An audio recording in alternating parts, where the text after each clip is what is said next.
เตรียมความพร้อมบูชาพระรัตนตรัยนะครับ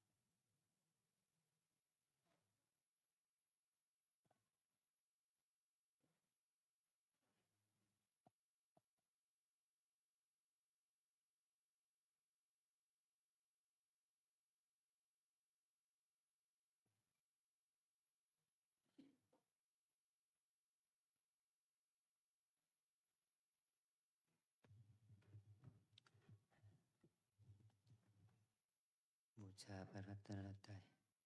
อิมินาสการเรนะอิมินาสกาเลนะพุทธังอภิปูชยามะพุทธังอภิปูชยามะอิมินาสการเรนะอิมินาสกาเลนะธัมมังอภิปูชยามะธัมมังอภิปูชยามะอิมินาสการเรนะ อิมินาสกาเลนะ สังฆังอภิปูชยามะ สังฆังอภิปูชยามะอะระหังสัมมาสัมพุทโธภะคะวาอะระหังสัมมาสัมพุทโธภะคะวาพุทธังภะคะวันตังอภิวาเทมิพุทธังภะคะวันตังอภิวาเทมิสวากขาโตภะคะวะตาธัมโมสวากขาโตภะคะวตาธัมโมธัมมังนัมัสสามิ ธัมมังนามัสสามิสุปฏิปันโนภะคะวะโตสาวกสังโฆสุปฏิปันโนภะคะวะโตสาวกสังโฆสังฆังนามามิ สังฆังนามามิ อันธรรมยังพุทธัสสะภะคะวะโตปุพพะภาคะนะมะการังกะโรมาเซนะโมตัสสะภะคะวะโตอะระหะโตสัมมาสัมพุทธัสสะนะนะโมตัสสะภะคะวะโตอะระหะโตสัมมาสัมพุทธัสสะนะโมตัสสะภะคะวะโตอะระหะโตสัมมาสัมพุทธัสสะ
คุณพ่อคุณแม่สาธุชนทุกท่าน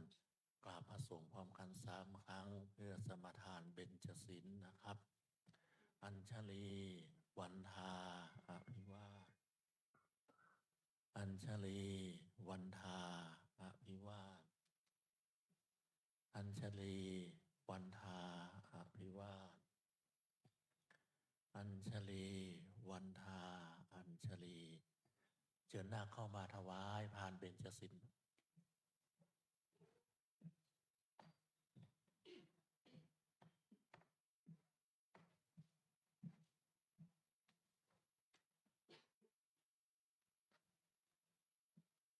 เสร็จแล้วถอยกลับไปนั่งที่เดิม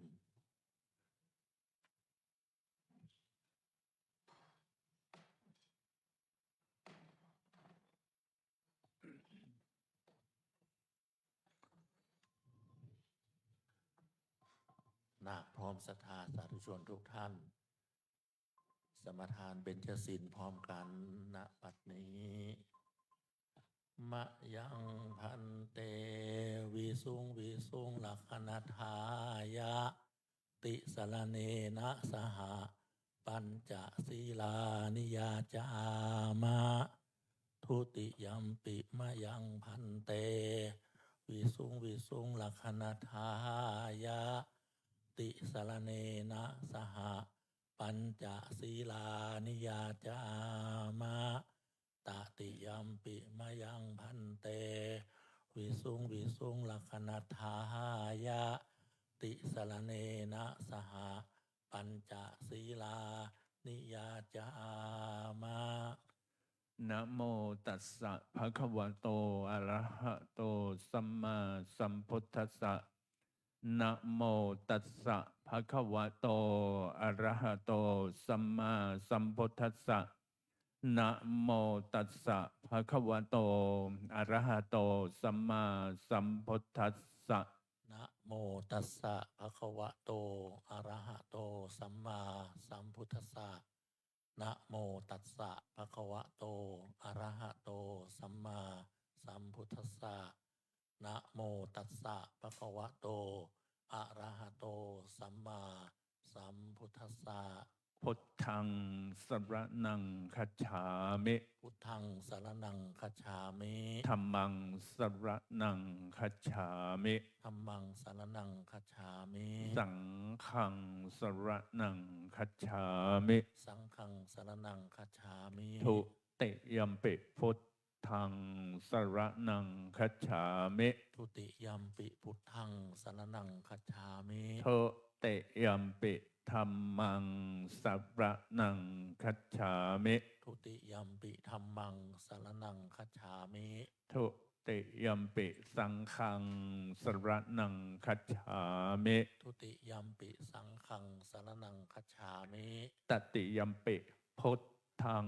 สรณังคัจฉามิ ตติยัมปิพุทธังสรณังคัจฉามิ ตติยัมปิธัมมังสรณังคัจฉามิ ตติยัมปิธัมมังสรณังคัจฉามิ ตติยัมปิสังฆังสรณังคัจฉามิ ตติยัมปิสังฆังสรณังคัจฉามิ ติสรณะขมะนังนิเทตัง อามะพันเต ปานาติปาตา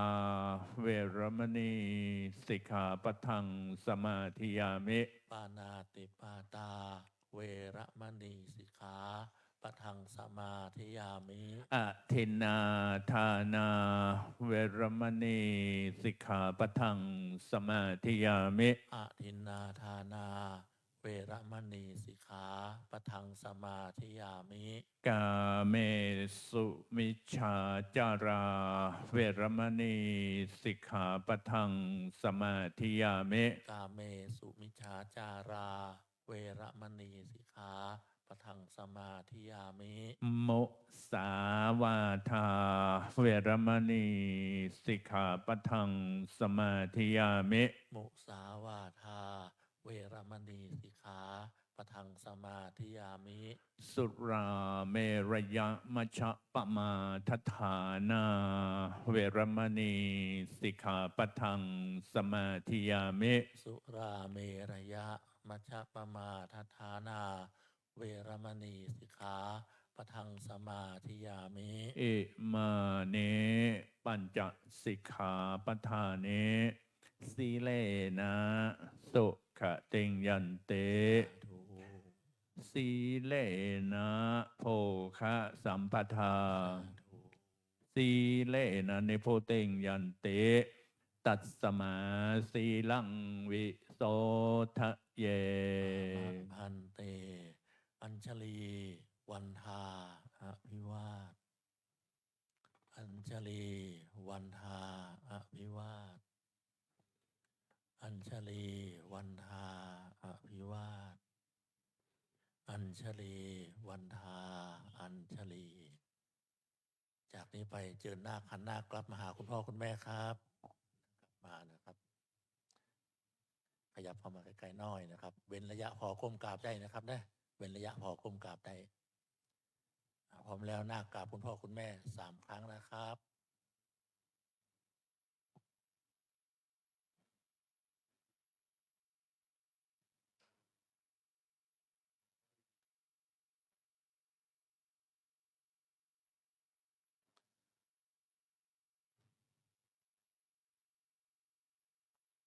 ขยับเข้ามาใกล้แหมน้อยหนึ่งนะครับนะแล้วก็ยื่นแขนออกมารับเอาผ้าไตร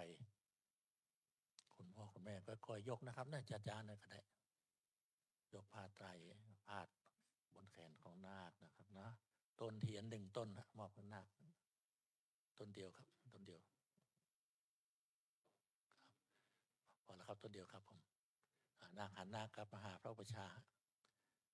เดินเข้าไปเลยครับผมไปที่ผมแดงๆนะครับนะ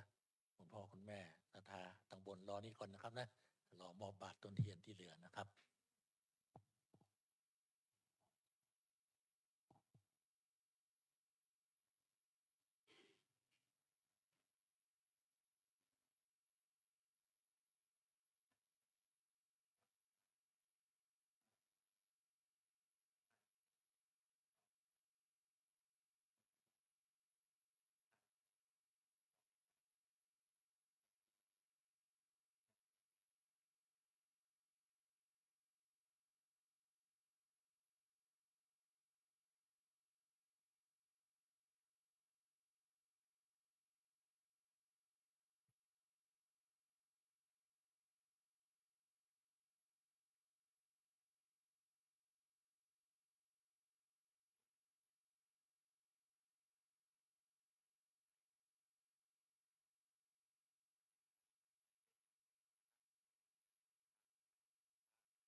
วันนี้นาคได้น้อมนำเอาซึ่งพระกาสายะมาเปล่งวาจาขอบรรพชาอุปสมบทด้วยคำภาษาบาลีว่าเอสาหังพันเตสุจิระปารินิพพุตัมปิอย่างนี้เป็นต้นถ้าเราแปลเป็นภาษาไทยได้ความหมายว่าข้าแต่ท่านผู้เจริญข้าพเจ้าขอถึงสมเด็จพระผู้มีพระภาคแม้เสด็จดับขันธ์ปรินิพพานเป็นนานแล้วพระองค์นั้นขอถึงพระธรรมขอถึงพระสงฆ์ว่าเป็นสรณะที่พึ่งที่ระลึกขอพระสงฆ์จงให้การบรรพชาอุปสมบทแก่ข้าพเจ้าในพระธรรม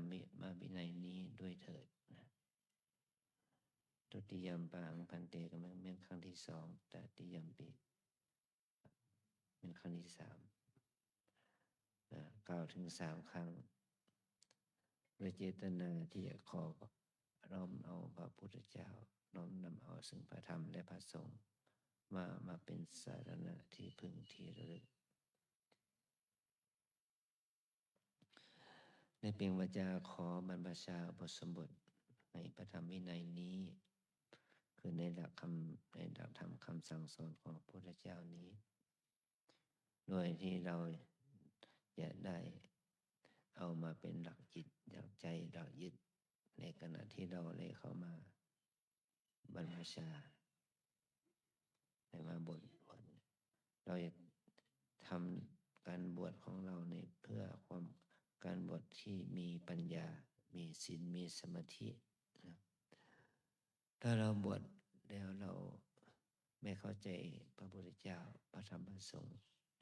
ตามเป็นจริงความศรัทธาของเราก็จะไม่เจริญ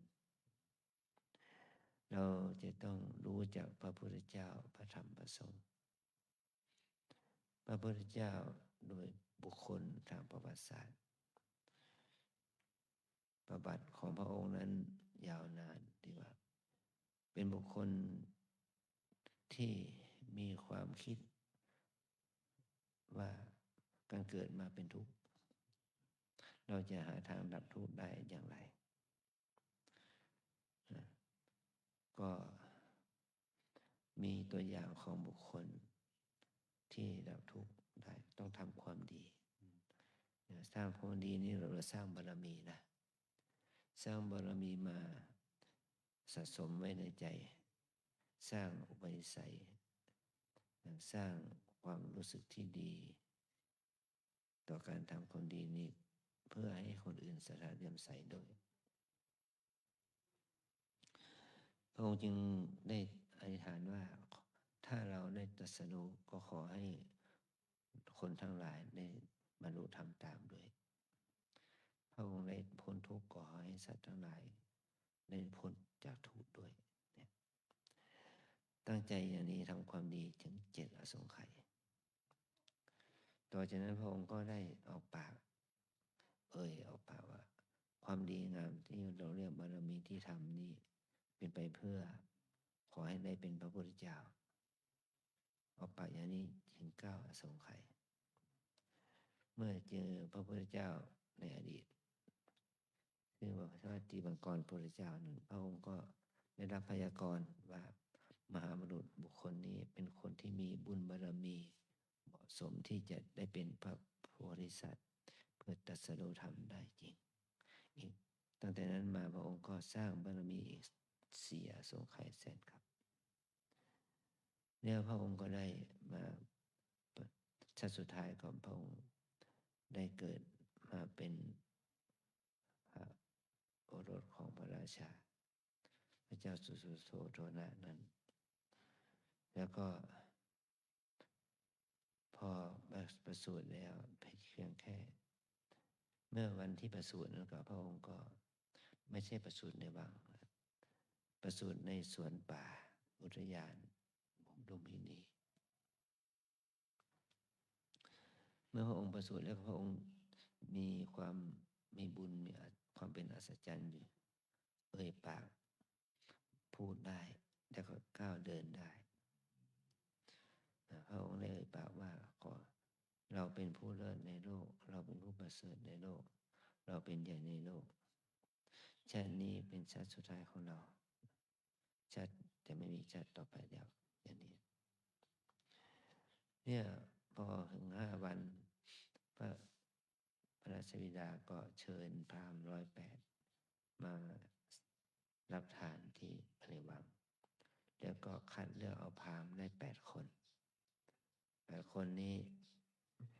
มาไปเป็นนักพยากรณ์ว่าพระองค์ตอนที่เป็นเด็กเนี่ย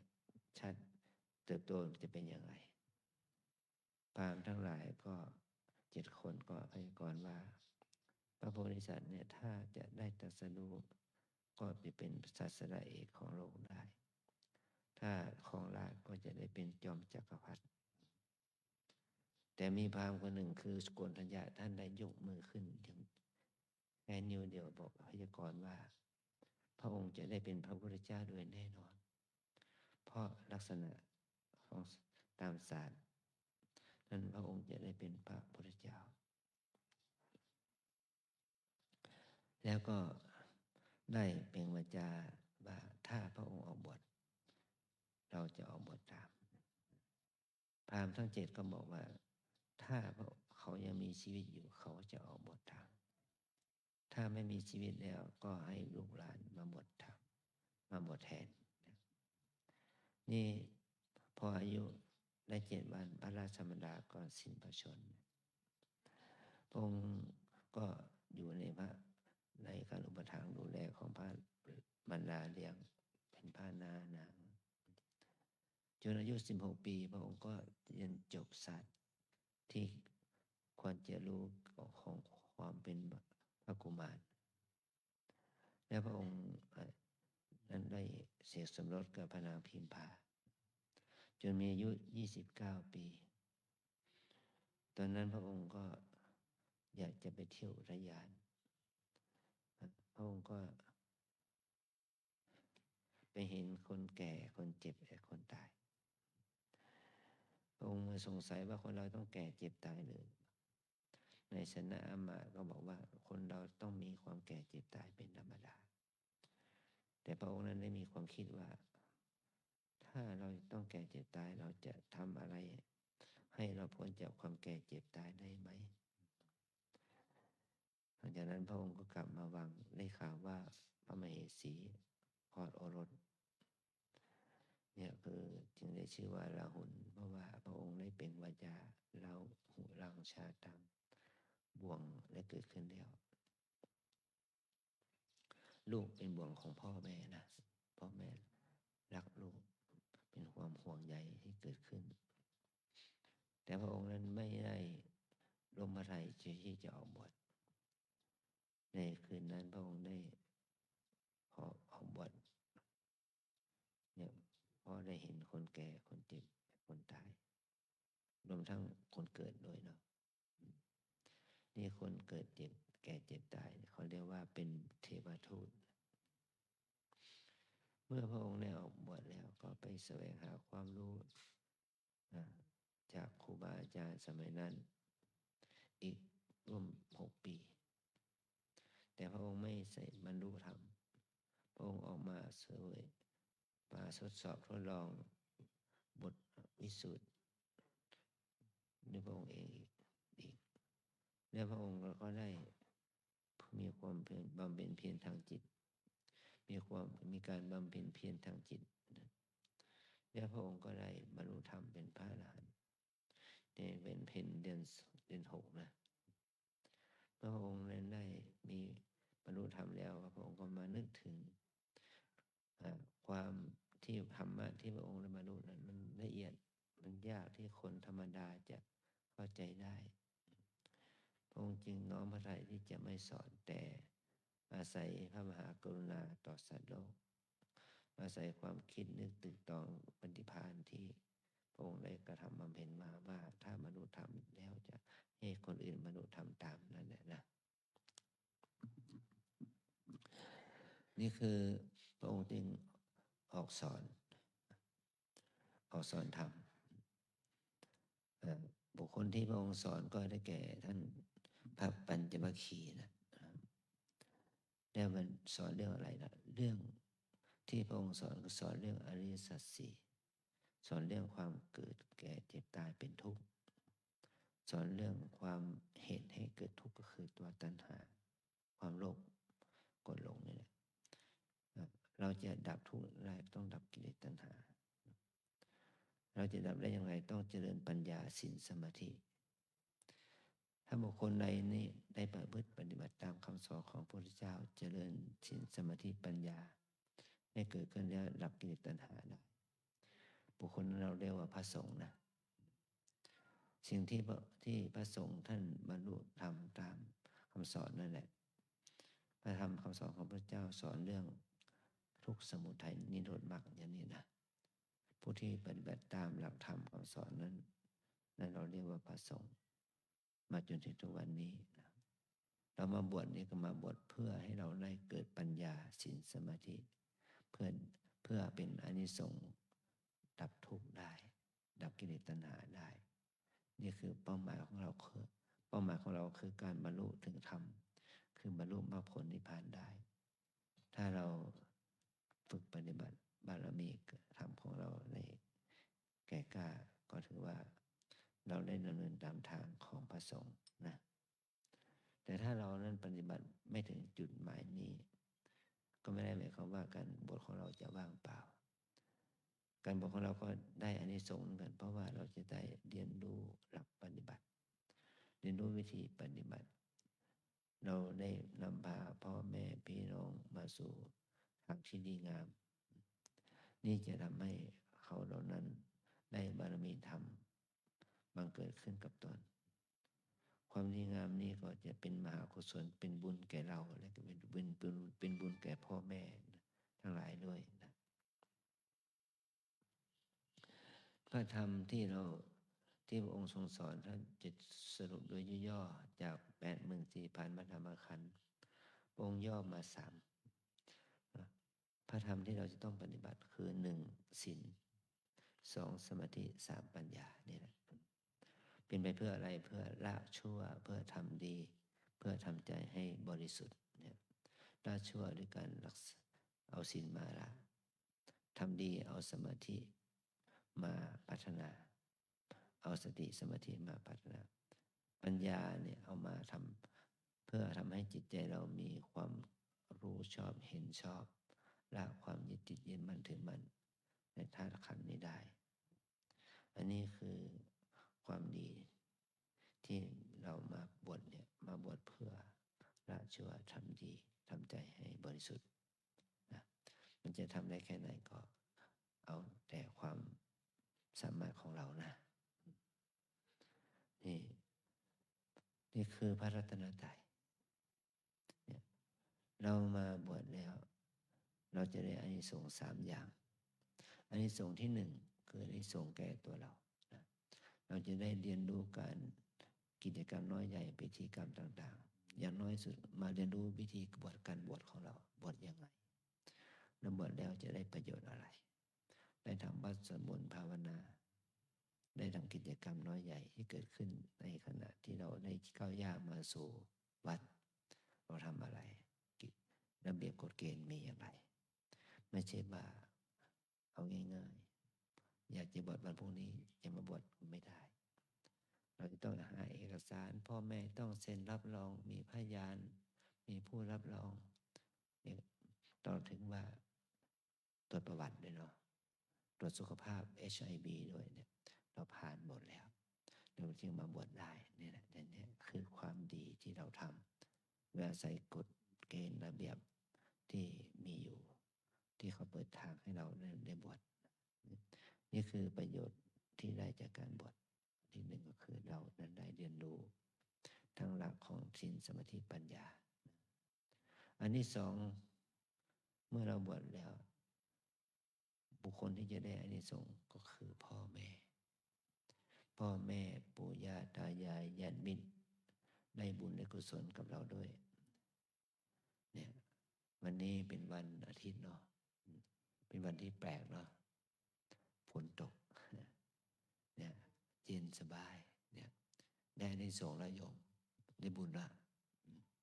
ขอให้เราได้อานิสงส์ได้มาบวชเป็นที่พระที่นี่เรามาบวชเป็นพระที่นี่ก็เราต้องมาบวชเรียนบวชปฏิบัตินะเมื่อเราได้มาบวชเรียนบวชปฏิบัติ มันก็ได้อานิสงส์แก่ตนแล้วก็พ่อแม่ก็มีความดีใจชื่นใจสุขใจในการที่เราได้บวชเนี่ยได้เป็นอานิสงส์แก่พ่อแ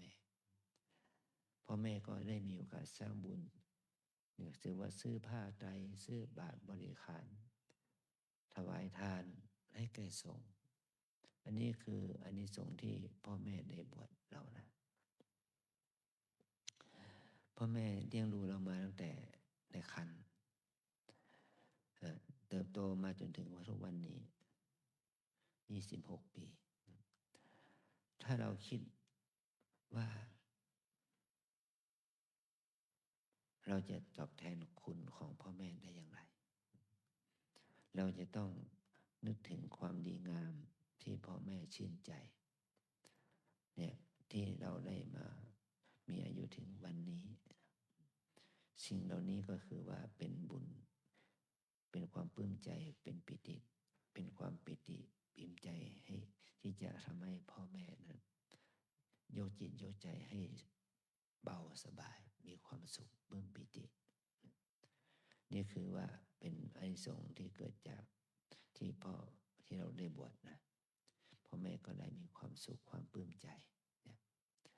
อันที่3เป็นประโยชน์ต่อวัดศาสนา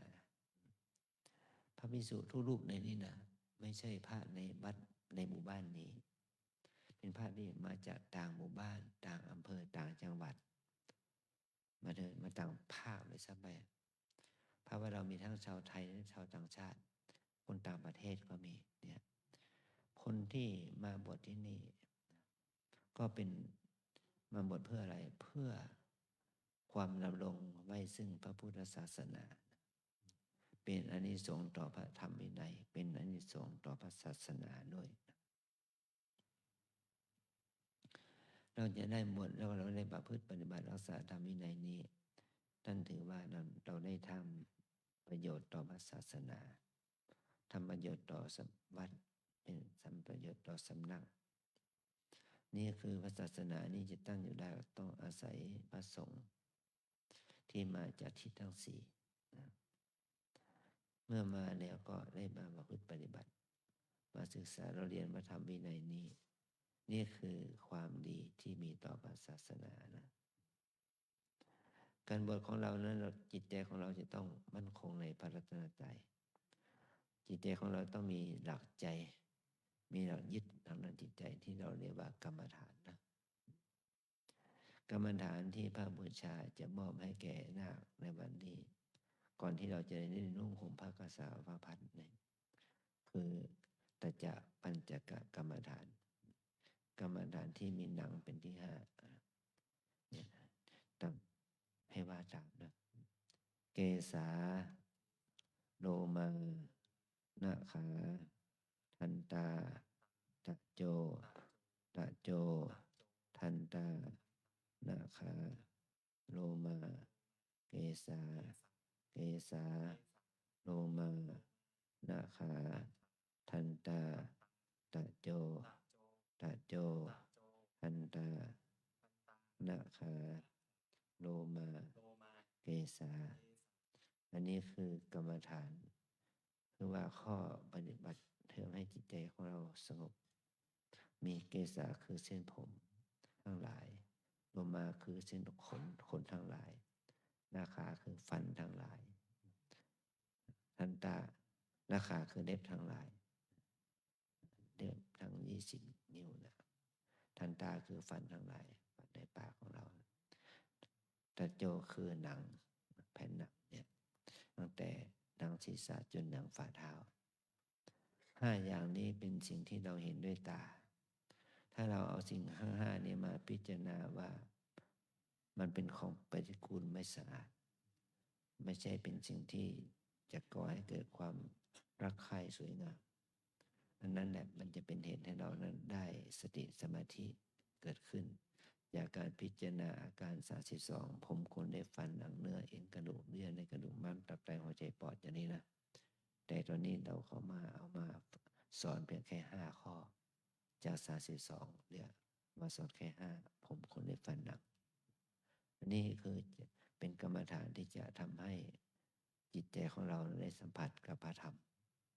นี่คือว่าเป็นกรรมฐานที่จะทำให้เราได้นุ่งห่มผ้ากาสาวพัสด้วยความชอบธรรมนะก่อนตอนนี้ไปขอให้คุกเข่าถอดเสื้อ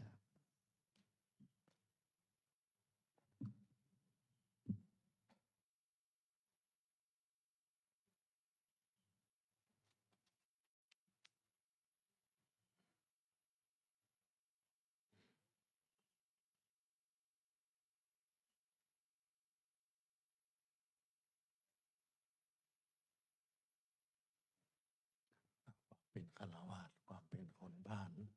หรือว่าความเป็นนายของนาคกำลังจะหมดไปเสี่ยงไปนะครับนะเหมือนกับการเกิดใหม่ เกิดใหม่ในที่นี้ก็คือเกิดใหม่ของนามธรรม ส่วนรูปธรรมนั้นอาจจะเหมือนเดิมก็เดี๋ยวปีขึ้นมาแห่งกรรมก็จะเป็น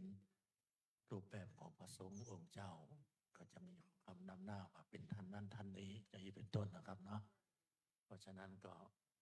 ได้ทราบจากคุณพ่อว่าการบวชครั้งนี้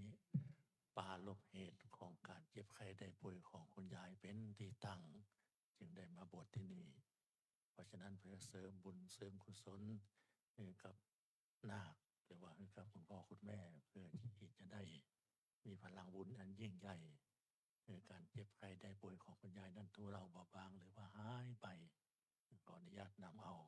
พระป่าของจังหวัดนะครับนะแจกคือคณะสัตยาได้ร่วมอนุโมทนานะครับเนาะนี่เป็นพระป่าที่ทอดวันที่15 เมษายนอันเป็นวันปีใหม่เมืองวันพญาวันนะครับเนาะแต่ว่าขออนุญาตนำแจกให้คณะสัตยาร่วมอนุโมทนา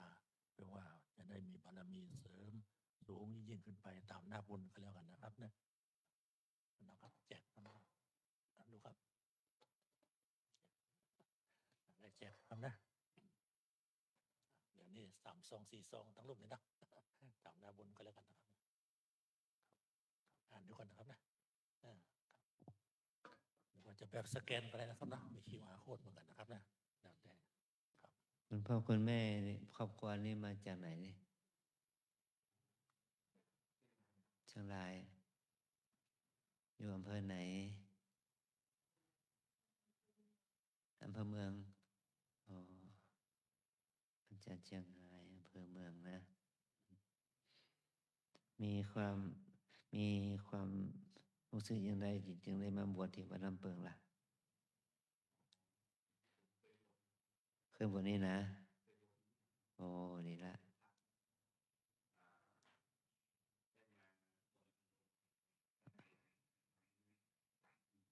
อ๋อ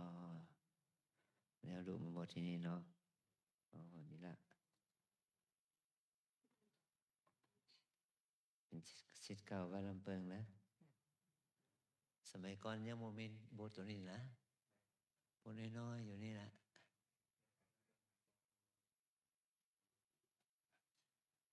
เนี่ยเนี่ยอืมอืม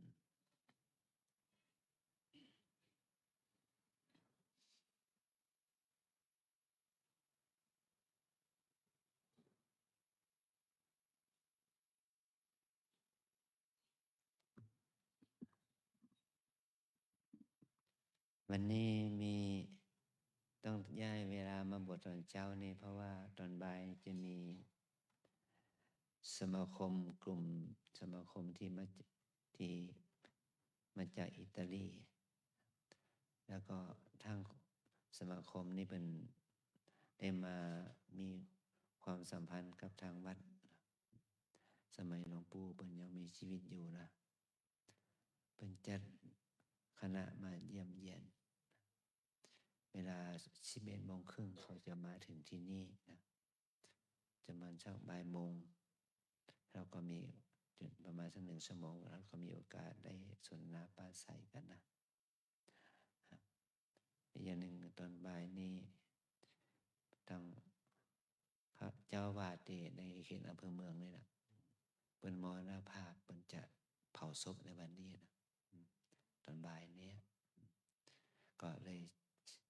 เปลี่ยนเวลาจากการบวชตอนบ่ายมาเป็นตอนเจ้าเนาะแต่ขอเราได้มีโอกาสได้มาบวชตอนนี้ก็เหมือนกับว่าได้อากาศเย็นสบายเนาะดีมากแต่มันซื้อนี่มีหลายที่ฝนตกพายุตกเป็นพายุเลยนะฝนตกเป็นพายุบางทีก็มีลูกเห็บอยู่เนาะเป็นฝนตกแบบลมร้อนนะมันก็ทำให้ความชุ่มชื้นเกิดขึ้นเนาะมันจะเกิดความชุ่มชื้นไว้ฝนตก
นั่งคุกเข่านะครับนะว่าที่สามเณรเอาผ้าและประเคนออกจากอกมา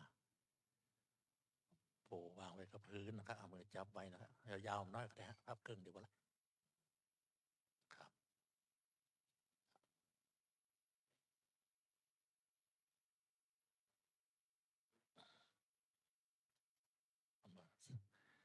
ต่อไปคุณพ่อคุณแม่ยกบาตรถวายท่านนะครับพร้อมกับต้นเทียนนะครับนะว่าที่สามเณรจับผ้าไว้ตัวนี้จับผ้าไว้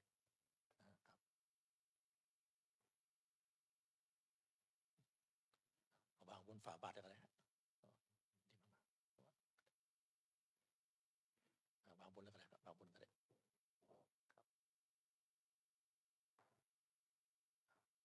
จากนั้นว่าที่สามเณรย้ายบาตรออกจากผ้าเองย้ายผ้าข้างเก็บผ้าแล้วเช่นแขนทั้งสองข้างอุ้มเอาบาตรมือซ้ายขวาจับต้นเทียนหันหน้ากลับไปหาพระอุปชาเดินเข้าไปนะครับนะ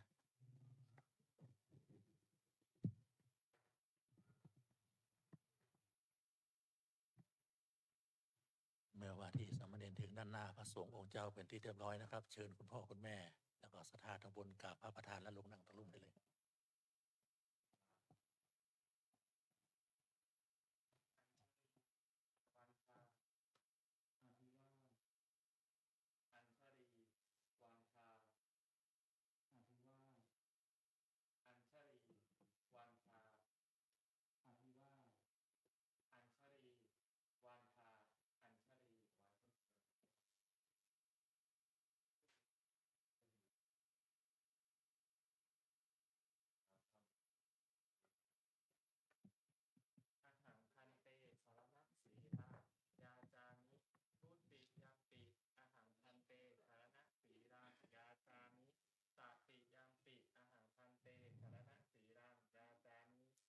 นะโม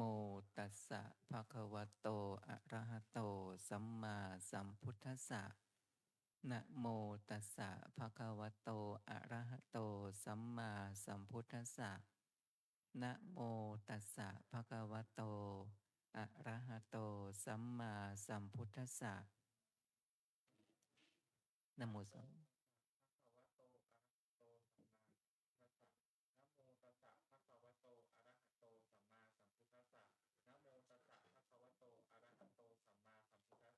ยามหังวทามิตังวะเทหิพุทธังสรณังคัจฉามิ ธัมมังสรณังคัจฉามิ สังฆังสรณังคัจฉามิ ทุติยัมปิพุทธังสรณังคัจฉามิ ทุติยัมปิธัมมังสรณังคัจฉามิ ทุติยัมปิสังฆังสรณังคัจฉามิ ตติยัมปิพุทธังสรณังคัจฉามิ ตติยัมปิธัมมังสรณังคัจฉามิ ตติยัมปิสังฆังสรณังคัจฉามิ ติสรณะคัมมนังนิธิตัง ปานาติปาตาเวระมณี อทินนาทานาเวระมณี อพรหมจริยาเวระมณี มุสาวาทาเวระมณี สุราเมรยมัชฌปมาทัฏฐานาเวระมณี วิกาลโภชนาเวระมณี นัจจะคีตะวาทิตะวิสุกัทสนาเวระมณี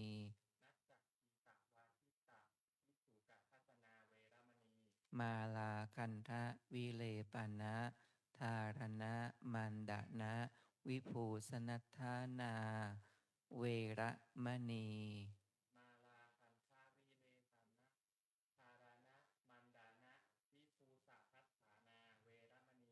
อุจจาสยนะมหาสยนาเวระมณี ชาตะรูปะรัชตะปฏิฆหนาเวระมณี อิมานิทัสสะสิกขาปทานิสมาธิยามิ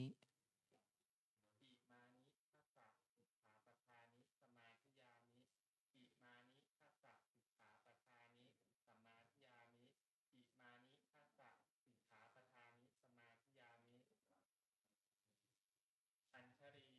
วันทาอภิวาทอัญชรีวันทาอภิวาทอัญชรีวันทาอภิวาทอัญชรีวันทาอัญชรีวันทาอภิวาทอัญชรีวันทาอภิวาท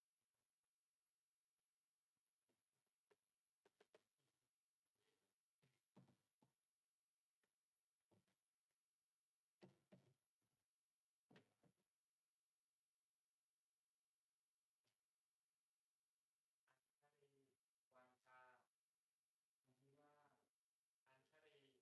อภิวาทอัญชรีวันทาอัญชรีอ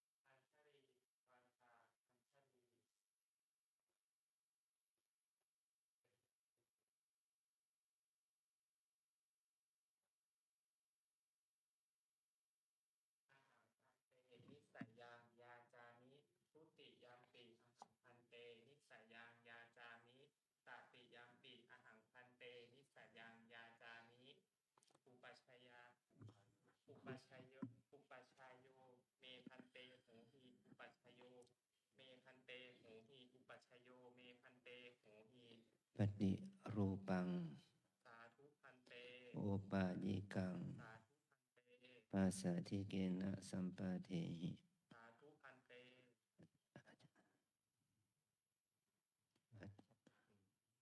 อัจฉะตักเคทานิเทโรไมหังทาโรอาหังปิเถระสะทาโรอัจฉะตักเคทานิเทโรไมหังทาโรอาหังปิเถระสะทาโรอัจฉะตักเคทานิเทโรไมหังทาโรอาหังปิเถระสะทาโร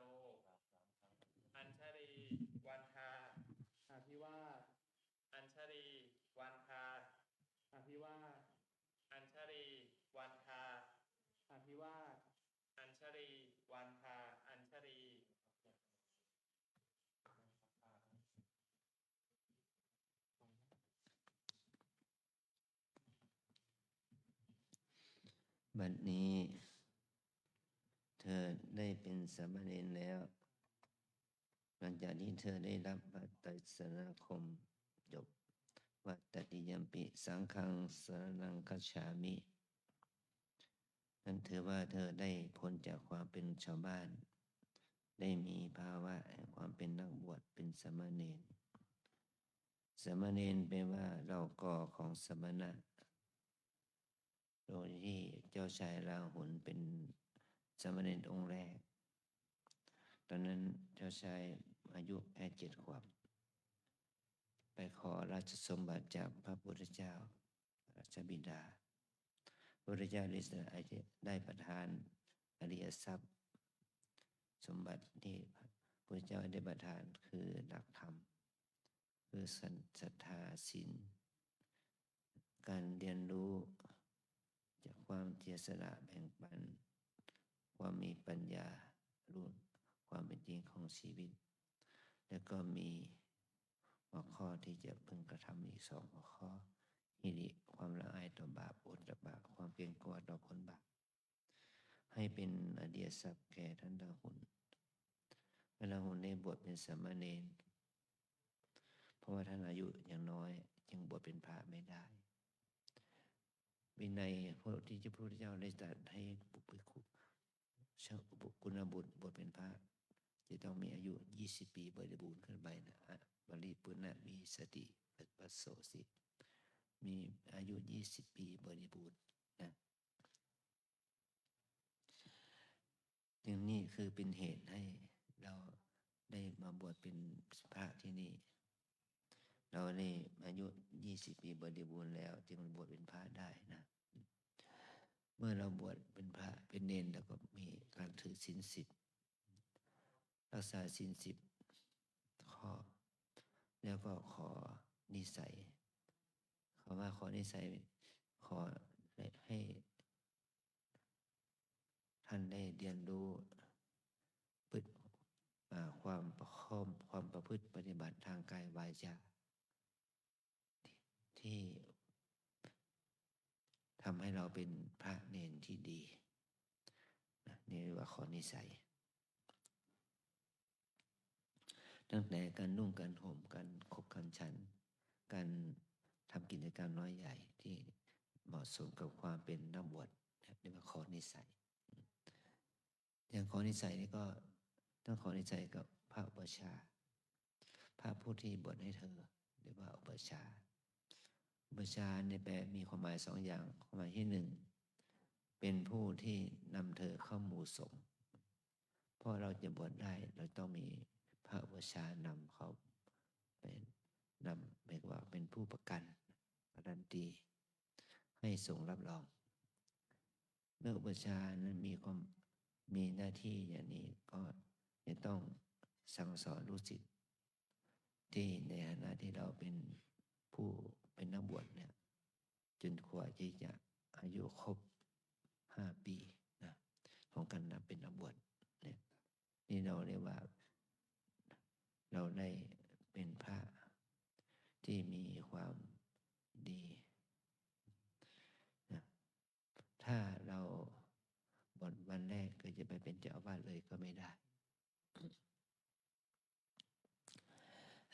นี่เราจะต้องอยู่กับอุปัชฌาย์อาจารย์อุปัชฌาย์อาจารย์ได้ถามความในใจของเธอ3 คำปฏิรูปังเธอว่ารับสาธุพันเตปฏิรูปเนี่ยแปลว่าทำให้ดีขึ้นนะเธอก็รับเมื่อเธอมาบวชแล้วเธอจะต้องทำตัวเองให้ดีขึ้นทางกายวาจาทางใจด้วยความประพฤติปฏิบัติโอปาญิกังแปลว่าการกระทำอย่างนั้นเพื่ออะไรเพื่อรับว่าดีของบัณฑิตเมื่อเรามาบวชแล้วเราต้องเป็นนักบวชที่ดีบัณฑิตทั้งหลายขอยอมรับว่าดีอันที่ 3ปาสาธิเกณสัมปติเธอจงประพฤติตนให้เป็นที่น่าเลื่อมใสของสังคมนะสังคมไม่ตำหนิเป็นหน้าที่น่าเลื่อมใสของพ่อแม่และครอบครัวพ่อแม่แล้วก็ไม่เสียหน้าทำเป็นพระเนรเป็นที่ดีนะเป็นที่น่าเลื่อมใสเป็นที่ไว้ใจของเ ขึ้นสาธมิกเรียกว่าพระสงฆ์องค์เด่นในวัดนี้ก็ดีใจที่ได้รับเธอเข้ามาเป็นสมาชิกหมู่คณะเป็นสังฆะอันต่อมาเธอได้กล่าวว่าอัชชตเคธานิแปลว่าตั้งแต่บัดนี้เป็นต้นไปภาระของข้าพเจ้าเหมือนกับภาระของพระเถระภาระของพระเถระก็เหมือนกับภาระของพระเจ้าเหมือนกับว่าหน้าที่ของครูบาอาจารย์เธอจะต้องทำแทนทำวัดสวดมนต์ปัดกวาดเช็ดถูทำกิจกรรมน้อยใหญ่ในขณะที่เราเป็นพระลูกวัดอุปชฌาย์อาจารย์พาไปเลี้ยงก็ต้องดูแลเธอตั้งแต่การนุ่งการห่มการขบการฉันอะไรไม่มีก็บอกบัตรได้ไม่ต้องไปเดือดร้อนถึงพ่อแม่อันนี้คือหน้าที่ของเราที่จะต้องทำต่อกันและกันนะตอนนี้ไปจะได้ยกเธอขึ้นเป็นภิกษุในพระพุทธศาสนาชื่อของเธอเป็นภาษาไทยอยู่ในวันนี้จะตั้งชื่อสายาเป็นภาษาบาลีเพื่อเป็นการสวดธรรมวจาให้ตั้งชื่อว่าเตชะปุญโญเตชะปุญโญเนี่ยพระธรรมวจาถามว่ากินนาโมสิแปลว่าเธอชื่ออะไรก็ให้เธอตอบว่าหังพันเตเตชะปุญโญนามะอันที่สองก็ถามพระวจาพระกรรมวจาจะถามท่านว่าโกนามะเตอุปัชฌโยอุปัชฌยาของเธอชื่ออะไรเมื่อเรามาบวชกับพระอุปัชฌาย์เราต้องรู้จักชื่อของพระอุปัชฌาย์ให้เธอตอบว่าอุปัชฌายโยเมพันเตยัสสมาอาจินนะสีโลนามะอาจินนะสีโลเป็นชื่อสายาของผมนะว่าท่านจำไว้วันนี้จะได้บอกบาตรและบริขารบริขารก็คือผ้าสังฆติผ้าจีวรผ้าสบงและบาตร4อย่างนี้เป็นบริขารที่จำเป็นสำหรับการบวชเป็นพระเรานะเธอทั้งหลายเธอต้องมีครบแล้วให้ตอบรับว่าอามาพันเตนะ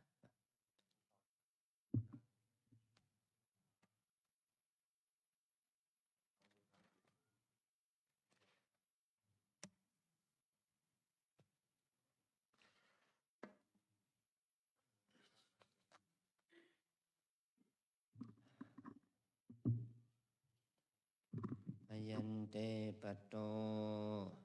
อามะพันเต อายังสังฆาติ อามะพันเต อายังอุตตราสังโฆ อามะพันเต อายังอันตราวาสโก อามะพันเต คัจฉะอังวิอุกเสติทาหิขยับถอยออกไป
นะโมตัสสะภะคะวะโตอะระหะโตสัมมาสัมพุทธัสสะนะโมตัสสะภะคะวะโตอะระหะโตสัมมาสัมพุทธัสสะนะโมตัสสะภะคะวะโตอะระหะโตสัมมาสัมพุ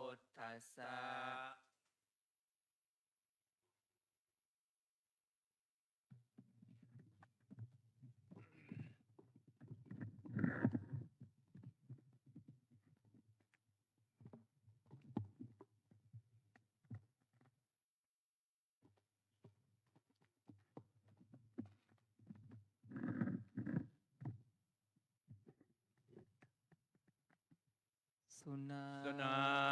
ตุเมพันเตสังโฆ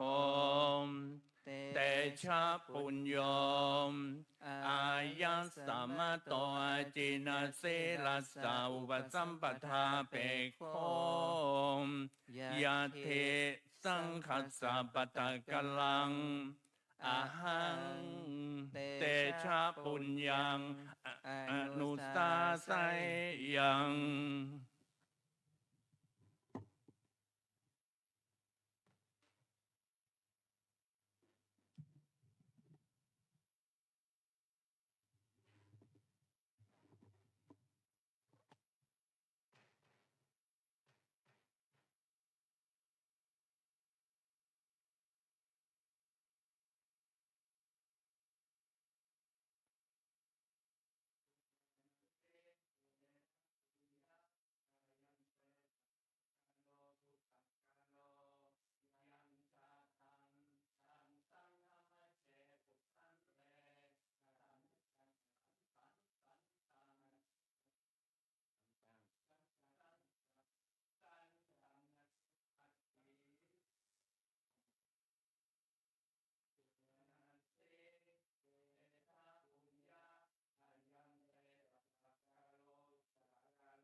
สุนา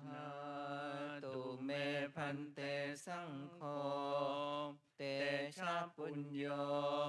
อายัสสมะโตอาจินาสิลัสสะอุปสัมปทาเปโคอนุสิทโธโสมยายะทิสังคัสสะปะตะกะลังเตชะปัญโยเตชะปุญโย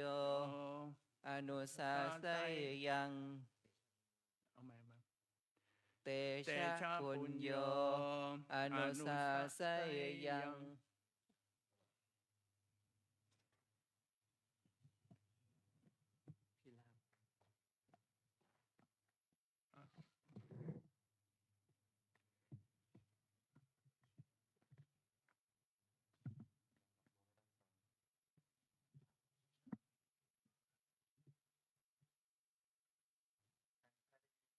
พิลาภ วันทาอภิวาสอัญชลีวันทา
ธานิโพอาวุโสยังเตชะปุญโยนามาสมณีโรมะมะอุปสัมปทาเปขะอุปสัมปทาเปโคอุปสัมปทังอาคังขะมานุสังขังยาจติอหังสัพพะอิมังสังฆังอาเชสามิสาธุอาวุโสสัพโพยังสังโฆอิมังเตชะปุญญังนามาสมณีรังอันตรายิเกตัมเมปุชิตวะตถาปตะคันตังยตวายติจตุเทนะกัมเมนะอกุเปนะทานาระเหนะอุปสัมปาเทมาติกัมมัสนิทานังกโรตุ สาธุ สุนาตุเมพันเตสังโฆอายังเตชะปุญโย อายัสสะ ปุญโย ปุญโย ปุญโยสรุป ปุญโยครับ ปุญโยอายัง อายังเตชะปุญโยอายัสสะมะโตอาจินาสิลัสสะอุปสัมปทาเปโค ยัตถิสังฆสัพพตะกัลลังอาหังเตชะปุญญังอันตรายิเกธรรมเมปุชัยยังสุนัสสิเตชะปุญญาอายันเตสัจจกาโลปุตตะกาโลยังชาตังตังปุชชามิสันตังอธิติวัตตพังอาสันตังนาทิติวัตตพังสันติเตเอวะรูปาอาภาธากุฏทังคันโทมกิลาโสมโสโสมอัปปมารมมนุสโสเสปุริโสเสพุชิโสเสอนันโนเสนาเสราชพโตมอนุญญาโตสิมาตาปิตุเหปริปุณวิสติวโสเสปริปุณันเตปตาจิวรังเกนาโมเต อาหังพันเตเตชะปุญโยนามะ โกนามะเตอุปชายโยม อุปชายโยเมพันเต อายัตสมาอาจินะสีโร นามะ สุนา นาตุเมพันเตสังโฆอายังเตชะปุญโยอายัสสะมะโตอาจินาสิลัสสะอุปสัมปทาเปโค ปิโค ปริสุทโธอันตรายิเกหิธัมเมหิปริปุณ นัสสะปตะจิ จิ ว ว รั รั ง ง เต เตชะปุญโยสังขังอุปสัมปทังยาจติอายัสสะมะตาจินาสิเรนะอุปชายเยนะยะทิสังฆสัพพตะกัลลังสังโฆเตชะปุญญังอุปสัมปาทัยยะอายัสสะมะตาจินาสิเรนะอุปชายเยนะเอ สายเตสุนาตุเมพันเตสังโฆอายังเตชะปุญโยอายัสสะมะโตอาจินาสิลัสสะอุปสัมปทาเปโคมปริสุทโธอันตรายิเกหิธัมเมหิปริปุณัสสะปตาจิวรังเตชะปุญโยสังฆังอุปสัมปทังยาจติอายัสสะมะตาจินาสิเลนะอุปชายเยนะสังโฆเตชะปุญญังอุปสัมปาเทติอายัสสะมะตาจินาสิเลนะอุปชายเยนะยัสสะยัสสะมะโตขมติเตชะปุญญัสสะ จะอุปสัมป ป ทา ทาอายัสสมตาจินาสิเรนะอุปชายเยนะโสตุนาสะยัสสนะกมติโสภาสยาทุติยัมปิเอตมะทังวัฏามิสุนาตุเมพันเตสังโฆ อายังเตชะปุญโยอายะสมะโตอาจินาสิลาสาอุปสัมปทาเปโคมปริสุทธอันตรายิเกหิธัมเมหิปริปุณัสสะปตจิวรังเตชะปุญโยสังฆังอุปสัมปทังยาจติอายะสมทาจินาสิเลนะอุปชายเยนะสังโฆเตชะปุญญังอุปสัมปะเทติอายะสมทาจินาสิเลนะอุปชายเยนะยัสสะยัสสมโตขมติเตชะปุญญาสะอุปสัมปทาอายะสมตาจินาสิเลนะอุปชายเยนะโสตุนัสสะยัสสะนะขมติโสภาสัยยาตติยัมปิเอตมะทังวทามิสุนาตุเมพันเตสังโฆอายังเตชะปุญโยอายะสมะโตจินาสิรัสสะอุปสัมปทาเปโคมปริสุทธอันตรายิเกหิธัมเมหิปริปุณัสสะปตจิวรังเตชะปุญโยสังฆังอุปสัมปทังยาจติอายะสมตาจินาสิเลนะอุปชายเยนะสังโฆเตชะปุญญังอุปสัมปะเทติอายะสมตาจินาสิเลนะอุปชายเยนะยัสสะยัสสมโตขมติเตชะปุญญัสสะอุปสัมปทาอายะสมตาจินาสิเลนะอุปชายเยนะโสตุนัสสะ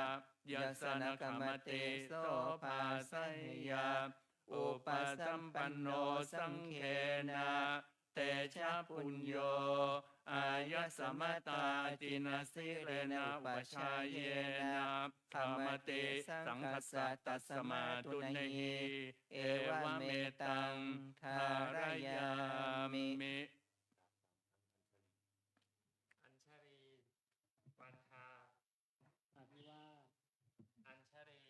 วันทาอภิวาอัญชรีวันทาอภิวาอัญชรีวันทาอัญชรี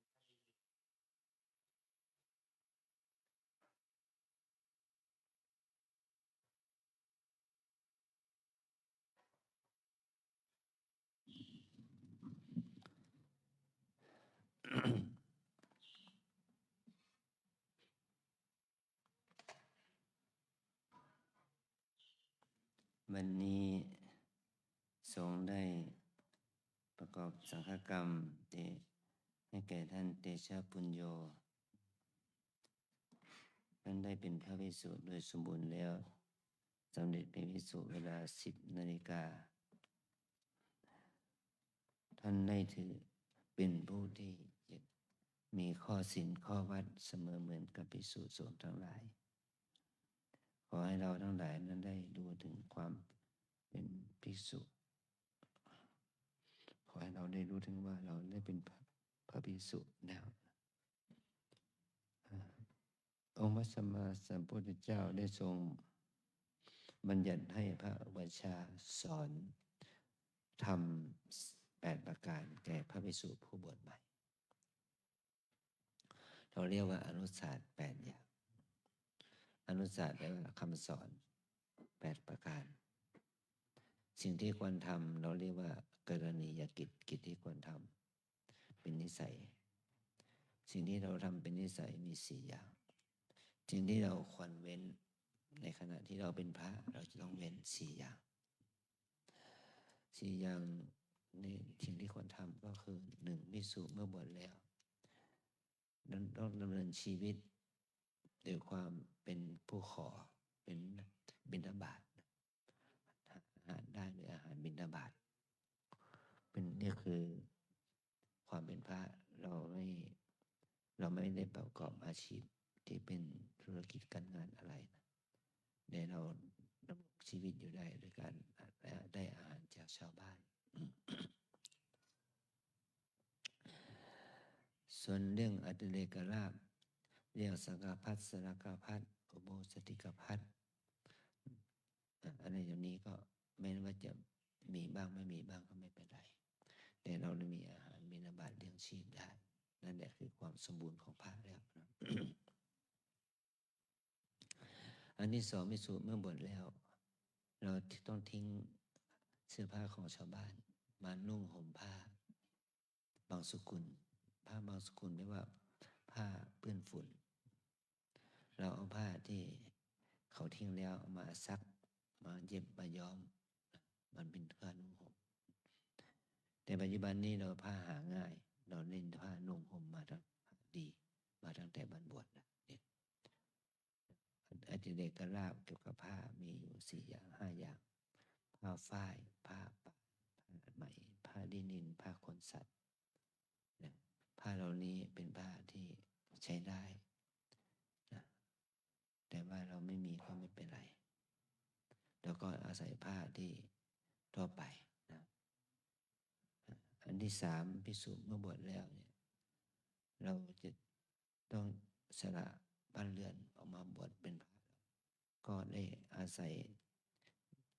เสนาสนะที่พักที่อาศัยใต้ต้นไม้รุกขมูลแต่ปัจจุบันนี้วัดเราเนี่ยมีวัดวาอารามโบสถ์วิหารกำแพงเราขอบชิดนะเราอาศัยกุฏิที่อยู่ใต้ต้นไม้ต้องรักษาสายเสนาสนะห้องน้ำห้องท่าให้ดีทำความสะอาดกุฏิที่พักให้ดีแค่นี้ก็ถือว่าดีแล้วเนาะอันที่4ภิกษุเมื่อบวชแล้วเราจะเมื่อเราป่วยไข้ไม่สบาย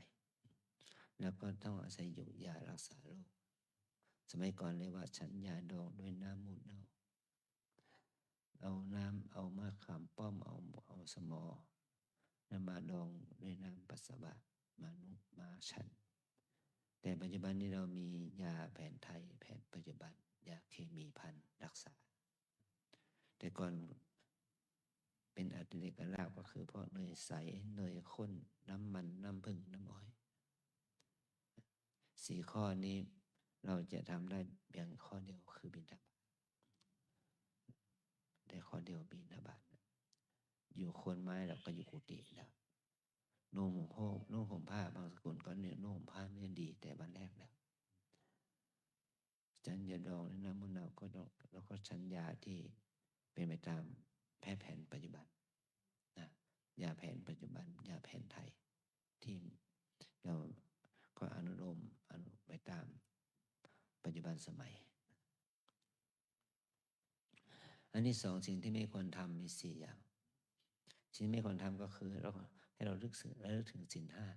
5ไม่ฆ่าสัตว์ไม่ฆ่ามนุษย์2ไม่ลักขโมย3ไม่ประพฤติเสพเมถุนกับหญิงก็ตามกับชายก็ตามแม้แต่สัตว์เดรัจฉาน4ไม่พูดมุสาเกี่ยวกับเรื่องของฌานอภิญญามรรคผลสิ่งที่เราไม่เห็นเราก็บอกว่าเห็นก็ไม่ได้สิ่งเราไม่รู้เราบอกว่าเรารู้ก็ไม่ได้จะไม่ว่าง่ายๆว่าศีล4 ข้อไม่ฆ่าสัตว์ไม่ลักทรัพย์ไม่พูดไม่เสพเมถุนไม่พูดมุสาเกี่ยวกับเรื่องฌานอภิญญามรรคผลนี่แต่4 ข้อนี้ถ้าเรามีเจตนาล่วงละเมิดมันก็ทำให้เราพ้นจากความเป็นพระนะขอให้เรารู้ถึงคุณค่าของพระธรรมวินัยนี้นะตราบใดที่เรายังบวชเป็นพระนะนี่จะได้บอกเป็นภาษาบาลีนะตั้งใจฟัง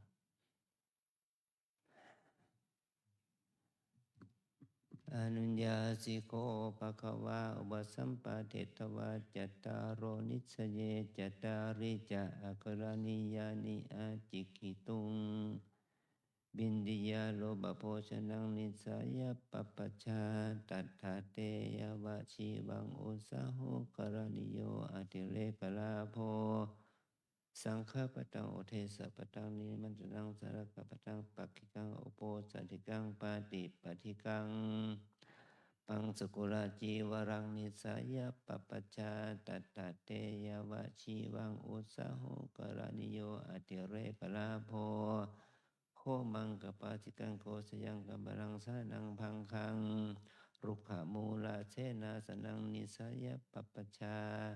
ตัทธะเตยวะชีวังอุสาโหกรณิโยอัตเลกราโภวิหารโรอัทโยโกปัสสะโทหามยังคุหาปุติมุตตะเพสัชชังนิสยปปชชาตัทธะเตยวะชีวังอุสาโหกรณิโยอัตเลกราโภสปินวนิตังเตดังมัทุภานิตัง อุปสัมปันเนนะภิกขุนาเมตโนธัมโมนะปริเชวิตโพธรรมโสติรัชฌานคทายาปิโยภิกขุเมตุนังธัมมังปริเชวติอาสมโนโหติอาสกยปุตติโยเสยทาปีนามาปุริโสสิสัชชินโนอโพธินัสสีลาปันเนนะชีวิตุงเอวะเมเวกุเมตุนังธัมมังปริเชวิตวะอาสมโนโหติอาสกยปุตติโยตันเตยวะชีวังอักระนียังวสัมปันเนนะภิกขุนาอทินังทยาสังฆตังนะราธพังธรรมโสตินะสรากังอุปาทายะโยภิกขุปาทังวาปาทาราหังวาอาติเลกปาทังวาอาทินังทยาสังฆตังอาทิยติอัสสมโนโหติอสกยปุตติโยสยถาปีนามาปันตุปราโสปันนาปมโรหะโพเดียตายะเอวะเมวะเวกุปาทังวาปาทาราหังวาอาทะเลกปาทังวาอาทินังทยสาทังอธิยิตวาอาสมโนโหติอสกยปุตติโยตันเตยวะชีวังอักระนียังอุปสัมปันเนนะภิกขุนาสันติจปาโนชีวิตานะบโรเปตาโพธรรมโสกุณฑกิปิริกังอุปาทายะโยเบกุสันติจมนุสสะภิกขังชีวิตาบโรเปติอันตมโสขปาปะนังอุปาทายะอาสมโนโหติอสกยปุตติโยสยถาปีนามะปุรุจิราทวิทาพินนาอปริสันติกาโหติเอวะเมเบกุเมตุนังธัมมังปริเสวะสันติจมนุสสะภิกขังชีวิตาบโรเปตวะอาสมโนโหติอสกยปุตติโยตันเตยวะชีวังอักระนียังอุปสัมปันเนนะภิกขุนาอุตริมนุสสธรรมโมนะอุรบิตโพธรรมโสสุญญาคาเรอภิรมามิติโยภิกขุปาปิโชอิสาปะโตสันตังอภูตังอุตริมนุสสมังอุรปติชานังวาวิโมขังวาสมาธิงวาสมาปฏิงวามะขังวาพลังวาอาสมโนโหติอสกยปุตติโยสยถาปีนามะปุถุตาโลมะละกะชิโนภุภุอภุพระโพปุณณบิรุณิยาเอวะเมวะเวกุปาปิโชอิชาปะโตสันตาภูตังอุตนิมนุสสมังอุรปิตวาอาสมโนโหติอสกยปุตติโยตันเตยวะชีวังอักระนิยังติอเนกะปริยาเยนะโคปนาเตนะภควตาชนะตาปัสสตาระหตาสัมมาสัมพุทเทนะสีดังสมรักขาตังสมาธิสมรักขาโตปัญญาสมรักขาตายาวะเทวะตัสสะมันิมปันนัสสะปีปาสะอายะสมุปตัสสะปัจจุปเทสัสสะตัณหาปัสสะนิโรธัสสะนิพพานัสสะสัจฉิกิริยายะตัทธาสีรัปปทาวิโตสมาธิปหาพโรโหติมหานิสังโสสมาธิปวิดาวิดาปัญญามหาภลาโหติมหานิสังสาปัญญาปวิดาวิดันจิตังสมาเทวะอาสเวหิวิมุตติชยทิทังกามาสวาภวาสวาอวิชชาสวาตัสมัติหะเตมัสมิงตถาตัปปะเวทิเตธรรมะวิริเยสวัจังอธิชีรสิกขาสิกิตภาอธิจิตตสิกขาสิกิตภาอธิปัญญาสิกขาสิกิตภาตัทธาปมาเทนะสัมปะเทตพัง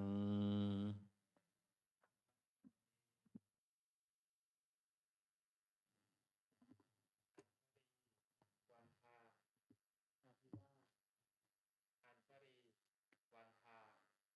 อภิวาทอัญชรีวันทาอภิวาทอัญชรีวันทาอภิวาทอัญชรี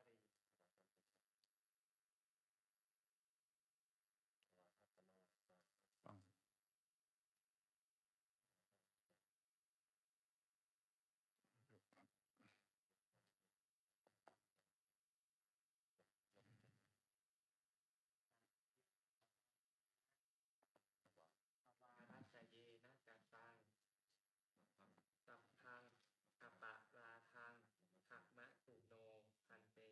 ธรรมเมพันเต พันเต อังคามามิตยาหิปิขมิตพัง ขับมามิพันเต อัญชรีวันทาอภิวาสอัญชรีวันทาอภิวาสอัญชรีวันทาอภิวาสอัญชรีวันทาอัญชรี บรรพชาอุปสมบทในลำดับที่ 10 ประจำปีพุทธศักราช 2569 ชายาบัตรสัมพุทธัสสะปริภานโตปรัง เบื้องหน้าแต่พุทธปรินิพพาน พระพุทธศาสนายุคการล่วงแล้วได้ 2,569 พรรษาปัจจุบันสมัย วันที่ 22 เดือนกุมภาพันธ์ ตรงกับวันอาทิตย์ ขึ้น 6 ค่ำ เดือน 4 ปีมะเสง ประชุมพระสงฆ์ 15 รูป ณ พัทธสีมา วัดลำเปิงตะโปธาราม อำเภอเมือง จังหวัดเชียงใหม่ พระอาจารย์เจ้าคุณ พระภาวนาธรรมาภิรัตน์วิปัสสนาธุระ วัดลำเปิงตะโปธาราม พระอุปชฌาย์ พระสมุทรอำนวยศิลป์ศีละสังวโร วัดลำเปิงตะโปธาราม พระกัมมวาจาจารย์ พระมหาธีรชัย ทัตตสิริ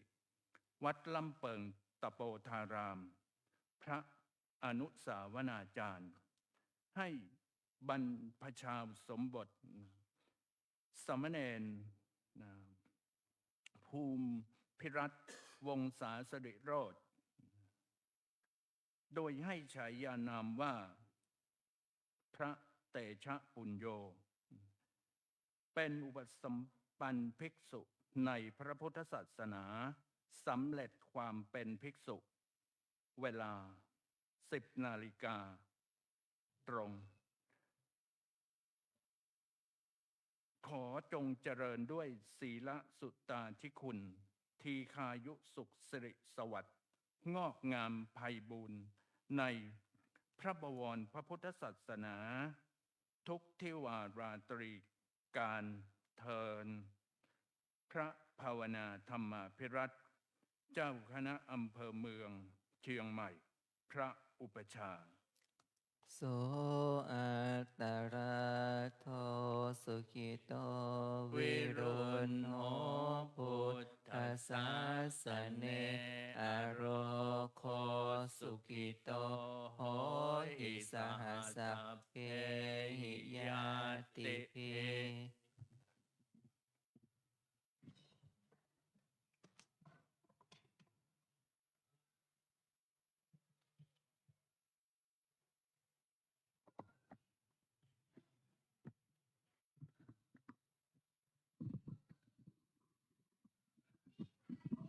กาลนิยมมันทากุสาเลนะยันตังสันตังสามิจัสสะโกโอชุจัสสุโหชุจัสสุวะโตจัสสะมุทุมานิสันตุสะโกจัสสุภาโลจะปะกิจโจจัสสันลาหุสันตินทาลิโยจานิปะโกจะอาปะกัปโปราชาพุทธังสัมมาจาเรกินจิเยนะวินโยปะเรอุกวัฏชัยโยสุขิโนวะเขมิโนโหนตุสัพเพสัตตาภวันตุสุขิตัตตาเยเกจิปะนาภูสาวาทาวาราวะอานาวะเสสาธิคาวะเยมหันตาวะมัชชิมารัสสกาอิตาเยจาโทเลวะสันติอาวิทูเลภูสาวะสัมภเวสีวะสัพเพสัตตาภวันตุสุขิตัตตา ภิกขุเพทานาภิมันเยดักกันตาทินังกินจิพายาโรสนาปฏิฆาสัญญานัญญมัญญัสสะทุกขามิจฉยมาตายะถาอายุสาเอกพุทธามานุรักเขเอวัมปิสัพพพุทเตสุมาณสัมภาวะเยอปาริมาณังมิตัญจะ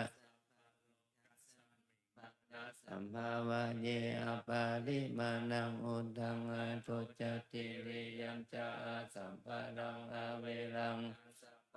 จิตัญจารังนิสินโนวาสยาโนวายาวัตสาวิคตามิโตเอตังสติงอธิทายะ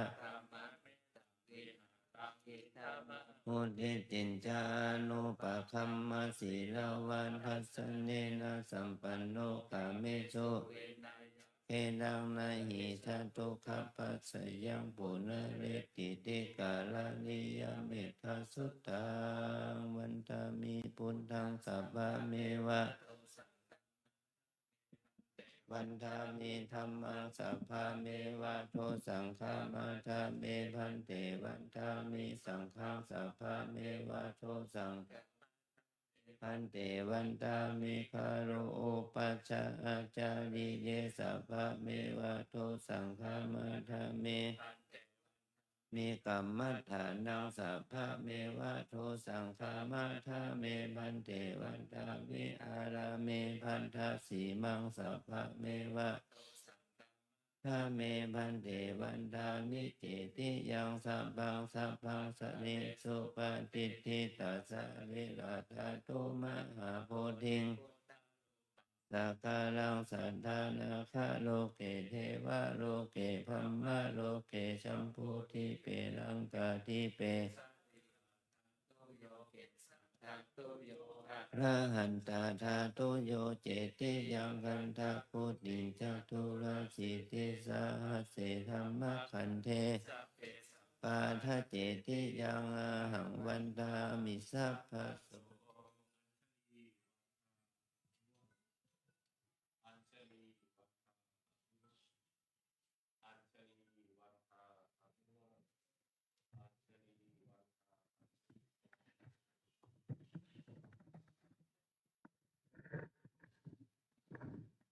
สา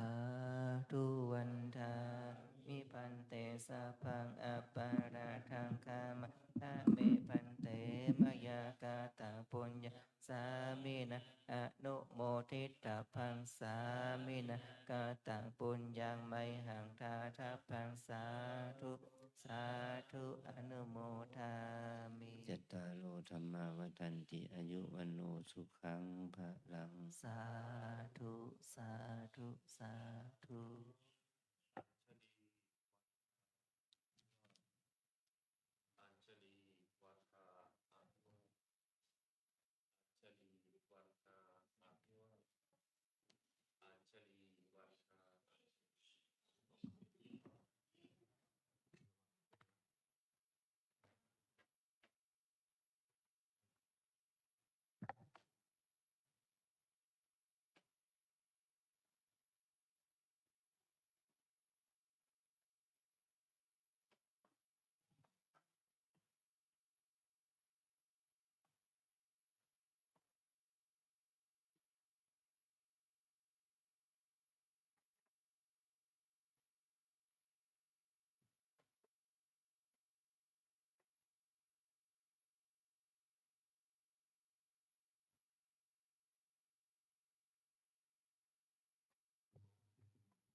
เสร็จเรียบร้อยเจิญคุณพ่อคุณแม่ขึ้นไปนั่งบนแล้วครับเนาะเจิญขึ้นไปนั่งบนตีตะกี้แล้วนะครับเนี่ย2 ท่าน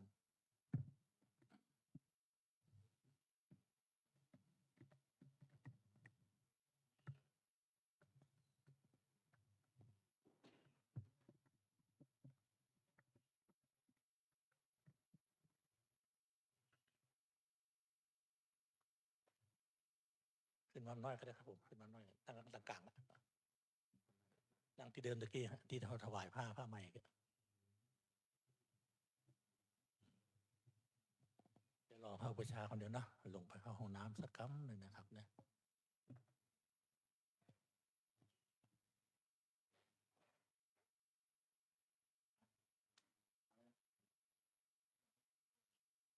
เอาไปเลยไปอยู่แล้วเอาไปอยู่ใช่โทรทุโจตามหานี่ท่านสองไปงานศพด่วน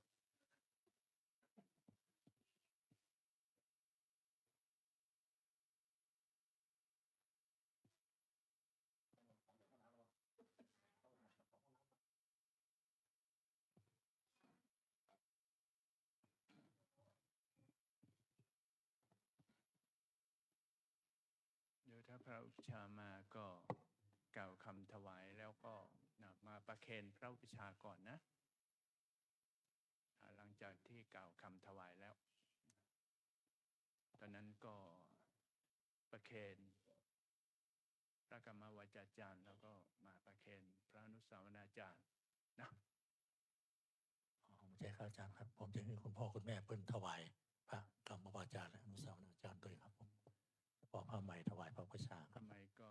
เดี๋ยวหลังจากที่กล่าว ตอนนี้พระประชามาแล้วนะครับเนาะพระใหม่พร้อมทางศรัทธาสาธุชนทุกท่านพนมมือขึ้นนะครับพนมมือขึ้นนะครับตั้งจิตตั้งใจตั้งนะโมกล่าวคำถวายจตุปัจจัยทายธรรม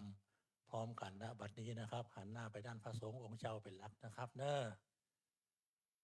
กล่าวคำนะโมพร้อมกันนะครับ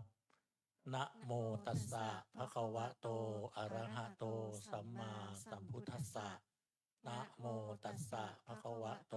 อะระหะโตสัมมาสัมพุทธัสสะนะโมตัสสะภะคะวะโตอะระหะโตสัมมาสัมพุทธัสสะเชิญกล่าวตามผมนะครับอิมานิอิมานิ มะยังพันเต มะยังพันเต จตุปัจจยาทีนี้ จตุปัจจยาทีนี้ สัปปริวารานิ สัปปริวารานิ ภิกขุสังคัสสะ ภิกขุสังคัสสะ โอโนชยามะ โอโนชยามะ สาธุโนพันเต สาธุโนพันเต ภิกขุสังโฆ ภิกขุสังโฆ อิมานิ อิมานิ จตุปัจจยาทีนี้ จตุปัจจยาทีนี้ สัปปริวารานิ สัปปริวารานิ ปฏิคันหาตุ ปฏิคันหาตุ อัมหากัง อัมหากัง ทีฆรตัง ทีฆรตัง หิตายะ หิตายะ สุขายะ สุขายะ ข้าแต่พระภิกษุสงฆ์ผู้เจริญ ข้าแต่พระภิกษุสงฆ์ผู้เจริญ ข้าพเจ้าทั้งหลาย ข้าพเจ้าทั้งหลาย ขอน้อมถวาย ขอน้อมถวาย จตุปัจจัย จตุปัจจัย ไทยธรรม ไทยธรรม พร้อมบริวารทั้งหลายเหล่านี้ พร้อมบริวารทั้งหลายเหล่านี้ แก่พระภิกษุสงฆ์ แด่พระภิกษุสงฆ์ ขอพระภิกษุสงฆ์ ขอพระภิกษุสงฆ์ โปรดจงรับ โปรดจงรับ จตุปัจจัย จตุปัจจัย ไทยธรรม ไทยธรรม พร้อมบริวารทั้งหลายเหล่านี้ พร้อมบริวารทั้งหลายเหล่านี้ ของข้าพเจ้าทั้งหลาย ของข้าพเจ้าทั้งหลาย เพื่อประโยชน์ เพื่อประโยชน์ และความสุข และความสุข แก่ข้าพเจ้าทั้งหลาย แก่ข้าพเจ้าทั้งหลาย แก่ญาติทั้งหลาย แก่ญาติทั้งหลาย มีมารดาบิดาเป็นต้น มีมารดาบิดาเป็นต้น ตลอดกาลนานเธอ ตลอด ญ กาลนานเทิน สาธุ เบญจนจุนตัวแทนน้อมถวายบูชากันพระพุทธก่อนนะครับนะเสร็จแล้วกลับไปนั่งรวมกลุ่มที่เดิมเลยนิมนต์พระใหม่ครับไปหาพระประชาเชิญคุณพ่อคุณแม่ด้วยครับซ้ายขวาเลยนะครับ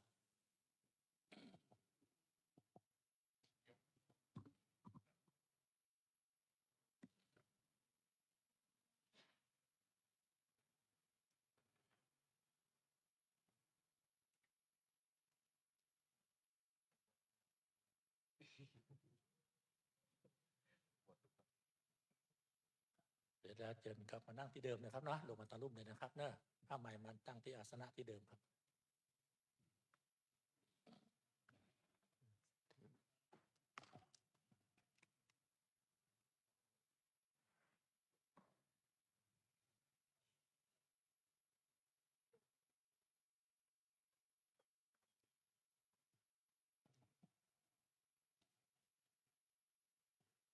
รับฟังสัมโมทนียกถาและอนุโมทนากถาจากพระอุปชฌาย์นะครับ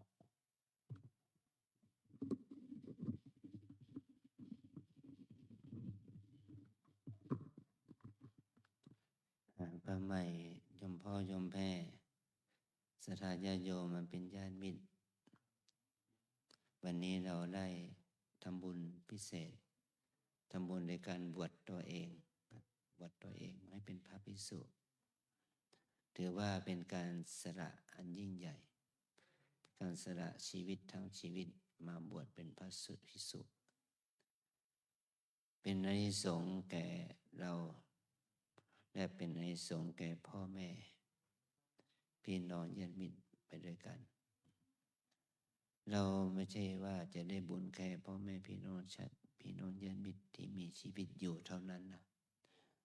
เราจะได้แผ่บุญกุศลปู่ย่าตายายบรรพบุรุษที่ได้ล่วงรับขันไปแล้วรวมไปถึงการทำบุญอุทิศไปถึงเหล่าเทพเทวาอารักษ์เจ้ากรรมนายเวรสรรพสัตว์ทั้งหลายทุกทั่วหน้าให้ท่านได้มีส่วนอนุโมทนาบุญกับเราด้วยนะถือว่าเป็นการทำบุญที่ประเสริฐอย่างยิ่งมีผลทั้งแก่ตนทั้งแก่พ่อแม่พี่น้องญาติมิตรทั้งที่มีชีวิตอยู่และที่ร่วงรับดับขันไปแล้วตอนนี้ไปขอให้พระใหม่และโยมนะ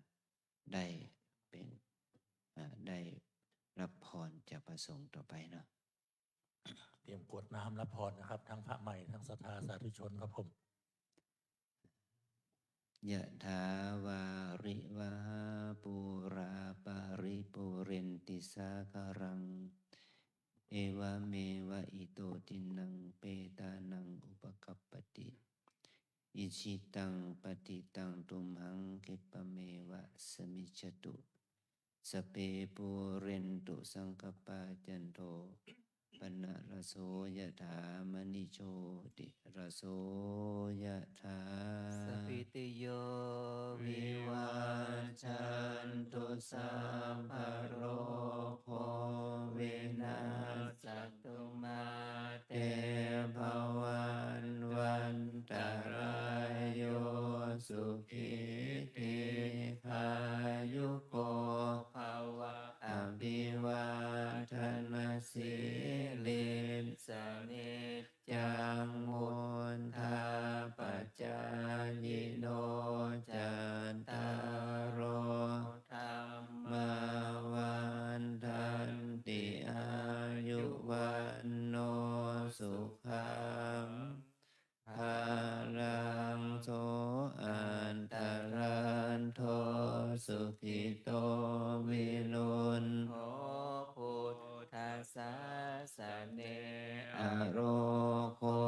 สุขิโตโหหิสัสสัมเพหิยาติปิสาอัตตาราธาสุขิตา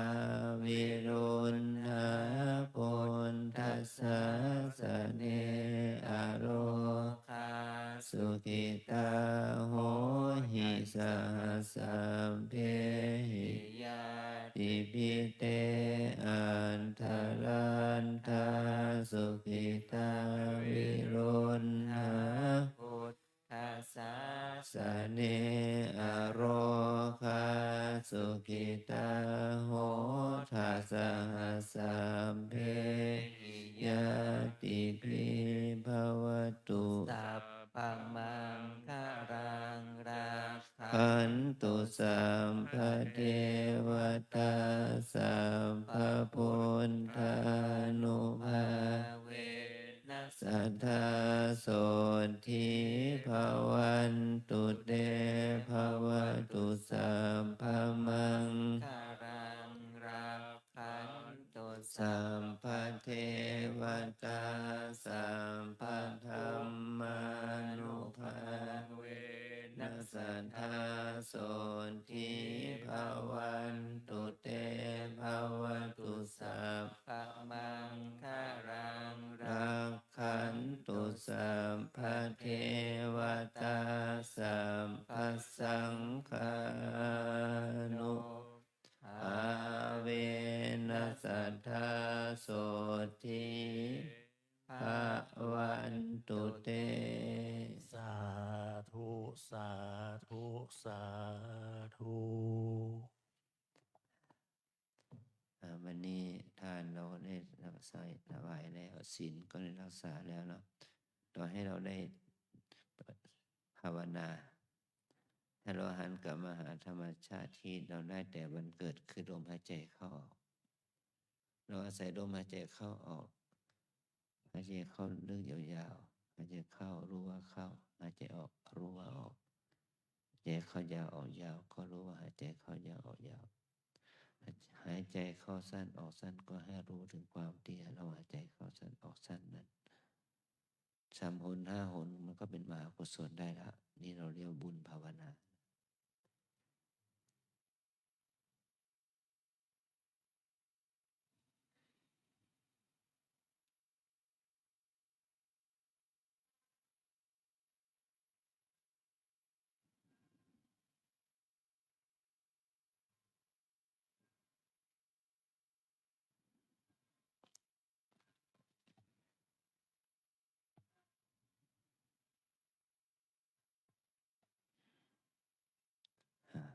พอทุกคนใกล้เวลา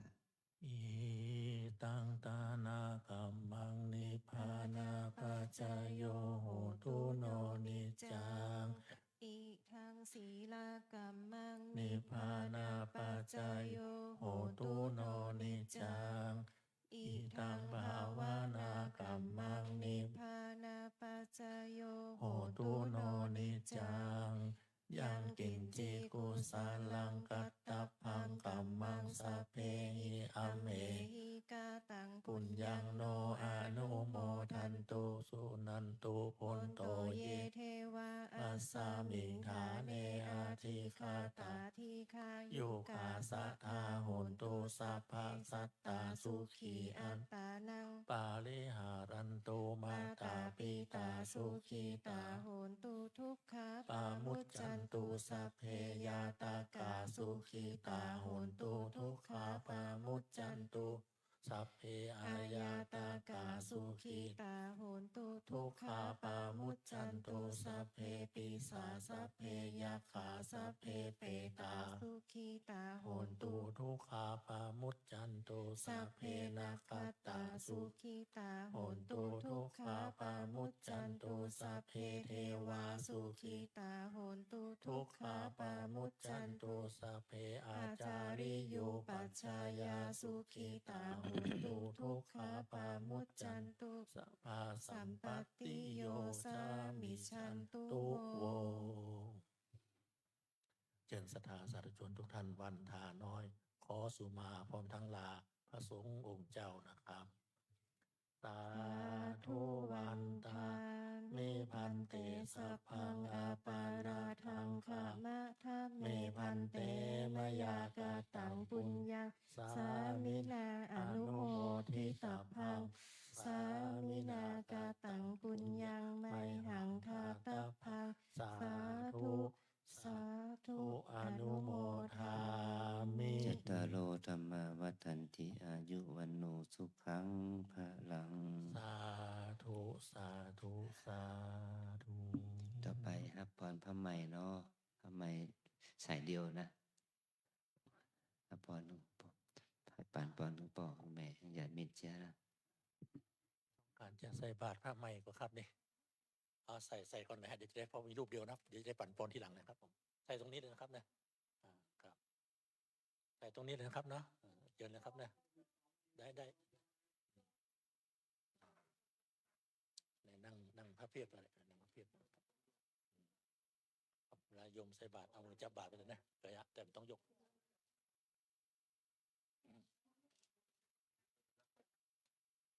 ใส่ได้เลยครับใส่ได้เลยส่วนการถ่ายรูปบันทึกภาพนี่น่าจะเป็นตอนหลังนะครับว่าหลังจากที่พระใหม่ไปฉันเพลก่อนนะครับเนาะเพราะว่าเดี๋ยวจะเวลาจะจวนเอาตอนนี้เอาใส่บาตรก่อนครับปอนพระใหม่เดี๋ยวจะได้มีเวลานักตอนช่วงหลังเพลเราถ่ายรูปกันได้เต็มที่เลยนะครับเนี่ย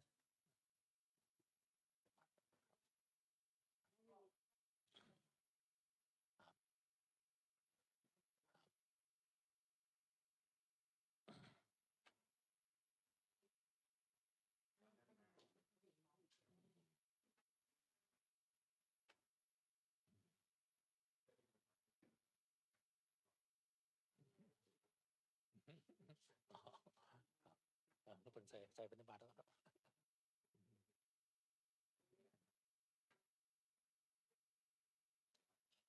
แอมบึดนะครับนะพระใหม่ก็ไปอธิษฐานชื่อไอ้นามนะที่เพิ่นเจ้าภาพเจ้าศรัทธาตลอดไปถึงอาจจะมีรายชื่อผู้บริสุทธิ์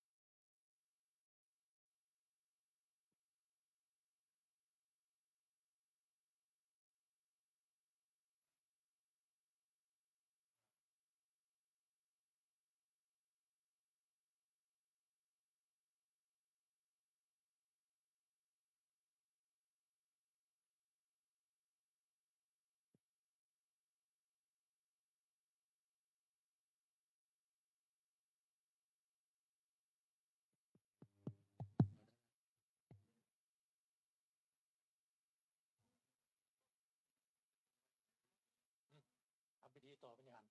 งานต่อมีงานถวายตันกำลังจัดสถานที่นะถวายเป็นต้องไป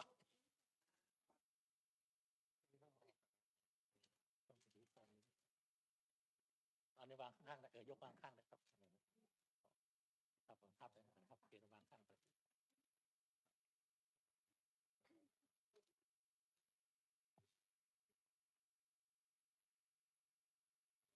เอาครับปอนตัวเจ้าใหม่กับนะครับนะครับเอาใหม่ด้วยนะครับนะเอาตลับปัดมาตั้งตรงหน้าเอายังหมดนะยังหมดเดี๋ยวเอามากันเดี๋ยวรอก่อน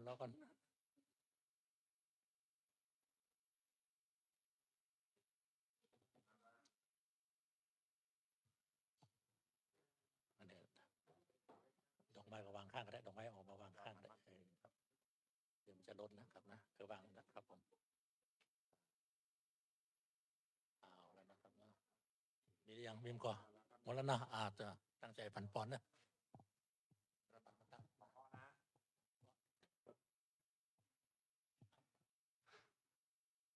ก็ขอบคุณญาติโยม โยมพ่อโยมแม่ ญาติพี่น้องทุกคนนะครับ ที่มาร่วมในการบัญชาอุปสมบทพระใหม่ในวันนี้ครับ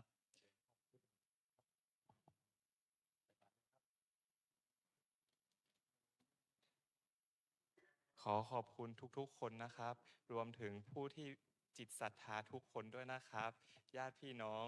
โยมเพื่อนทั้งหลายขอบคุณมากครับ รับพรนะครับ